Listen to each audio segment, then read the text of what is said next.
안녕하세요. 전희의 편먹기 전희입니다. 마크 트웨인의 허클베리 핀의 모험을 다룹니다.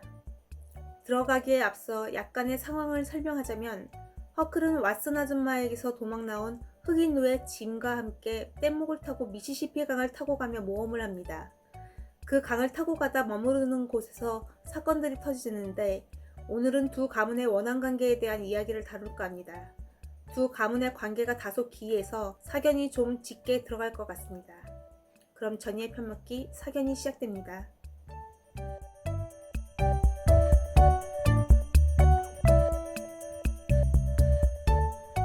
허클베리와 짐, 두 사람은 뗏목을 타고 가다가 갑자기 뗏목이 물살에 뒤집어지고 망가집니다. 허클이 헤엄쳐 무트로 나와보니 짐은 보이지 않고 엉뚱한 모르는 곳에 덩그러니 혼자만 나와 있는 겁니다.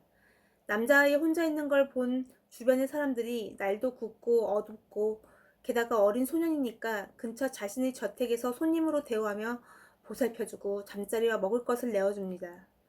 허클은 짐도 찾아야 하고 당장 갈 데도 없어서 그 저택에 머물며 상황을 봅니다. 이 집안은 그랜저 포드 가문인데 집안 사람들이 다 친절하게 허클을 대해줍니다. 집안도 부유하고 또한 사람들이 성격도 좋습니다. 그랜저 포드 대령은 농장이 많고 노예를 100명이나 소유하고 있다고 합니다. 낮에는 야유회, 밤에는 무도회를 열며 멋진 상류층 사람들과 어울리는 집안이죠. 이 집안에 허클과 비슷한 나이에 벅이라는 남자아이가 있었는데 말 들어보니 가문에서 사람이 죽어나가고 있었습니다. 멀지 않은 저쪽에 사는 셰퍼드슨 가문 사람들과 원한관계라서 그렇답니다. 허클이 원한이 뭐냐고 묻자 벅은 싸우다가 한쪽이 죽으면 다른 가족 사람이 저쪽 사람을 죽이고 그렇게 서로 모두 죽이면 끝나는 게 원한관계라고 말해줍니다. 왜 그렇게 원한관계가 시작되었냐고 물어보자 30년 전에 시작됐는데 옛날 이야기라 이유는 몰라. 그냥 원한관계야. 얼마 전에 14살 사촌이 무기 없이 말 타고 갔는데 셰퍼드슨 노인이 쫓아가 총 쏴서 맞아 죽었어. 원한관계라서. 허클이 그건 비겁하지 않느냐고 하니까 벅이 딱 잘라 말합니다. 아니, 절대 비겁한 사람은 없어. 셰퍼드슨가 사람이나 그랜저 포드 가문 사람이나 비겁한 종자가 아니야. 이상하죠? 죽고 죽이는 관계인데 상대를 높이 평가하는 말을 하기도 합니다. 이러던 중 저쪽 가문 남자와 이쪽 가문 여자랑 로미오와 줄리엣처럼 사랑에 빠져서 사랑의 도피를 합니다. 양쪽 가문이 그걸 알고서 남녀를 죽이겠다고 쫓아가고 그런 추격전 중에 마주친 두 가문 사람들이 또 서로를 쏴 죽이고 그 상황 속에서 벅이 죽습니다. 허클로서는 자신에게 친절했던 벅이 죽으니 너무 슬펐고 원한이라는 게 뭔지 몰라도 끔찍하다고 여겼나 봅니다. 도망나와 마침 짐과 맞춰서 뗏목에 올라타며 원한인가 뭔가에서 도망쳐 나왔다는 게 기뻤다라고 생각합니다. 그냥 글자와 내용 그대로 읽으면 어리석은 복수의 눈먼 사람들의 이야기 같습니다. 기억도 안 나는 사건 때문에 서로를 죽이기 시작했고 보이면 그냥 쏴 죽이는 맹목적인 살인을 원한을 갚기 위해서라고 하니 이해가 가십니까? 비겁하게 공격해서 죽었는데 비겁하지 않다고 하고 얼핏 찌질하고 눈먼 복수심을 한이 서린 슬픔의 전쟁처럼 격상하는 게 아닌가 싶었습니다. 이유도 모르고 싸우면서 성전을 하듯이 스스로 격상시키는 못난이들을 풍자한 게 아닐까? 처음에는 그렇게 생각했는데 이걸 다른 성향의 싸움이라고 생각한다면요?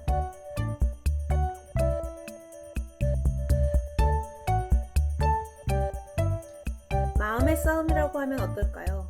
가볍게 접근하자면 다이어트 중인데 앞에 초콜릿이 30조각이 있다고 할까요? 초콜릿을 엄청 좋아한다고 쳐봐요.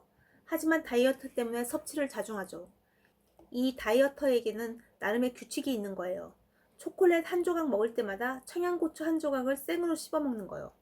그게 그 사람에게는 헌법처럼 제정해 놓은 거예요. 초콜릿에 대한 갈망으로 마음이 옴짝옴짝 애틋하다가 매운 청양고추를 생각하면 마음이 움찔움찔 주저하게 되죠. 그 스스로 정한 것이라 옳고 그름은 없어요. 그냥 아이러니 같은 거가 아닐까 싶네요. 초콜릿 먹고 고추 먹을 바엔 아무것도 안 먹는 게 낫지만 초콜릿인데 참기 힘들죠. 그 마음의 108번뇌, 고충과 고뇌, 순간순간마다 유혹과 인내가 충돌하는 어마무시하게 치열한 전투의 마당, 먹느냐 마느냐, 전두엽부터 후두엽까지 폭탄 맞는 파괴적인 전투.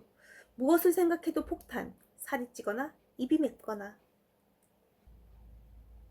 가시나무 새라는 예전 노래에 이런 가사가 있었어요. 내 속엔 내가 너무도 많아서 당신의 쉴 곳 없네. 내 속에 내가 너무 많다는 말이 아주 철학적이고 시적이지 않나요? 사실 마음의 싸움이라고 생각했을 때 처음 떠올린 건 우월감과 열등감이었어요. 모든 사람은 대체로 우월감과 열등감이 공존하죠. 그 우월감과 열등감의 격차가 작고 그 감정을 잘 추스를 때 건강한 성격으로 보이더라고요.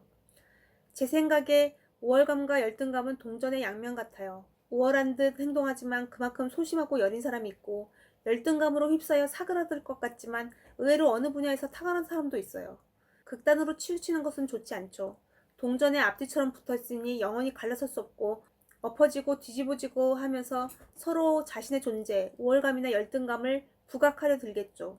뭐 하나 잘해내면 스스로 굉장히 괜찮아 보이다가 별것 아닌 거 실수했을 땐 자신이 세상 약점만 가진 것 같고, 그러다가도 사회생활 하다 보면 성격 이상해서 다들 슬슬 피하는 요주의 인물을 생각하면 그에 비해 나는 부처의 현현일세 하는 자신감이 생기고, 우월감과 열등감이 동전의 양면이라고 했으니 감정이 치우치지 않으려면, 동전이 치우치지 않으려면, 그렇습니다. 테이블에 동전을 툭 던지면 동전이 테두리면으로 떡 서 있어야 되는 거죠. 치우치지 않으려면. 동전 던지는 테이블이 다행히 나무 테이블인데 아싸 좋아 어쩌면 서겠는데 좋아했다가 다시 보니 유리 상판이 깔려 있으면 100번을 던져도 그게 어디 잘 되겠습니까? 어느 쪽인가로는 엎어져 치우치겠죠. 하지만 안심하셔도 좋을 것 같습니다. 내 속에 우월감과 열등감을 가진 나 외에 많은 내가 있습니다. 내 속엔 내가 너무도 많아서 라고. 사람은 단순하지 않잖아요. 더 복합적인 감정으로 움직이니까요. 그 복합적인 많은 감정들이 각 면으로 마음을 점유하고 있다면 동전 같은 얇은 원통이 아닌 다면체에 가깝겠죠. 던지면 쓰러지는 동전처럼 치우치기보다는 여러 면을 드러내게 될걸요, 다면체처럼. 그 각 면이 균등하고 적절한 개수로, 그리고 감정 몇 면이 잘 가다듬어지고 윤이 나서 빛나게 된다면 그럼 보석 같겠죠. 각 면을 예쁘게 윤내시길 바라면서 그 윤내는 효과적인 방법으로는 책을 읽으시라고 권유합니다. 그닥 환영받지 못하는 독서 권유를 건네는 이유는 이 채널 책 채널이에요. 알 수 없는 이유로 서로에게 충돌하는 두 가문, 마음속 갈등 요인들의 충돌이라고 생각했습니다. 소설 속에서는 허클베리가 그 가문들의 싸움에서 피해 나왔다고 하지만 전이의 사견으로는 어쩐지 허클베리 내면에 일어나고 있는 심적 충돌을 서사한 게 아닐까 생각도 했는데요. 어떤 생각이 떠오르는지 한번 읽어보시길요. 오늘은 여기까지입니다. 시청해주셔서 감사하고요. 다음에 또 오세요. 안녕히.